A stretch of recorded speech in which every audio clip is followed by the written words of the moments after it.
Kumukulog. Ha? Ano nangyari sa'yo, Sol? Takot ka ba sa kulog? Ha? O hindi mo lang alam kung anong gagawin mo. Or nagugutom ka na. Nagugutom na siguro tong batang ito. At ayun naman si Logan ay umiihi. Kakapakawala ko pa lang sa kanila. Ang oras ngayon ay nasa 5 o'clock na. Wala na si Ate Annalyn. At hindi niya pinakain itong mga to. Dahil sabi ni Adam, ibibideo daw namin. O na, pakainin ko na kayo.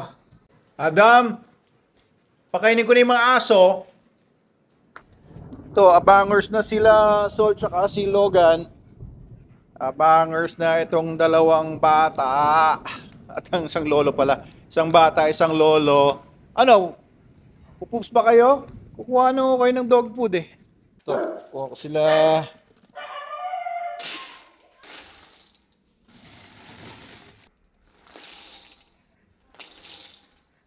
Halik ka na. SDN. Kana Logan. Ito na SDN. Ayan, si Sol dito na nag-aabang. Ayan, malinis man ito tubig na to. Ilagay natin dito ang SDN 42 original mo. Ayan, tansyahan lang yan. Mga 500 grams. At ikaw Logan ito. Ayun, simula nang kumain si Lolo Logan.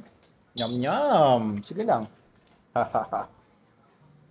At si Sol, ayan, palalambutin muna niya yan. Hintay-hintayin muna niya mababad ng konti sa tubig yung SDN niya. Ano, Sol? Bigla! Bang!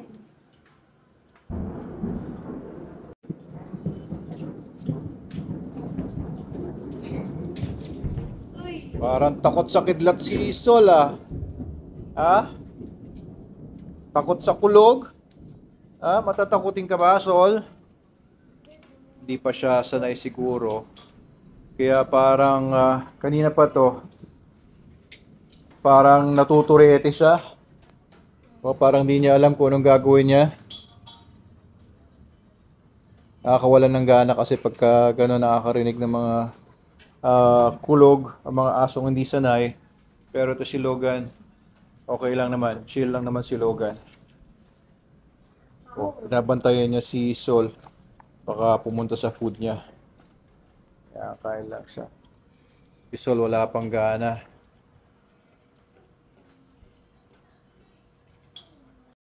Ayun, mukhang nagyayaya si Sol muna doon sa kabila. Feeling ko, kaya hindi kumakain pa ito. Baka natatai siya. Tapos kanina may kumukulog-kulog kaya para nag-aalangan naman siyang gumalaw. Pero feeling ko, e-ebs muna to. Tapos pagkatapos niya umebs, tsaka kakain to. Ano? Ano man problema? Oh, yan, si Logan. Baba doon. Ano? Anong problema mo? Pira. Shake pa rin siya ng shake ng ulo niya. May nangangati pa rin sa tenga niya. Nalinisan ko na naman yan kahapon. Nangyari dito. Kaya iwan ko na nga lang bukas yung pinto doon. Pahala kayo kung saan nyo gustong magpunta. Medyo, uy! Naku, tinapakan na naman tsinelas ko. Muntik na naman mapigtas. At, hala. Ba't kinakain mo yung pagkain ni Sol? Shh! Kumain ka na nga, Sol. Eat your food, Sol. Sige na. Yan, very good. Ayun, simula na kumain. Very good.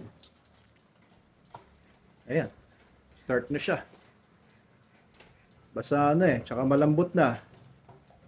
Wala nang kulog. Meron palang ano to. Pili ko may takot siya sa kulog, kaya kailangan pa ng konting training ito. Hindi naman siya sobrang takot na takot, no? Kaya feeling ko, konting training lang yon, familiarization lang ang kailangan para magamot yon. Ayan, start na siya kumain na marami. Sige, upo muna ako dito para hindi ko siya maistorbo. O baka gusto lang niya munang tinikman muna ni Logan yung pagkain niya bago siya kumain. Ano Logan, gusto muna ni Sol na may laway mo muna yung food niya bago niya kainin? Ayun, kumakain na naman mag-isa doon eh. So, ayun o.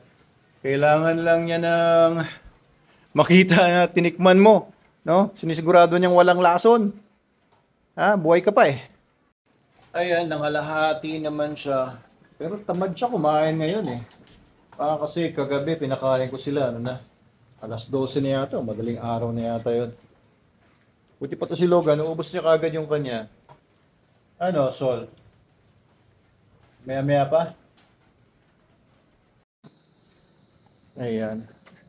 Ayan, malapit na maubos. Kasi nga kagabi, midnight na ba ako nagpakain? Gabing-gabi na. So wala pa naman 24 hours.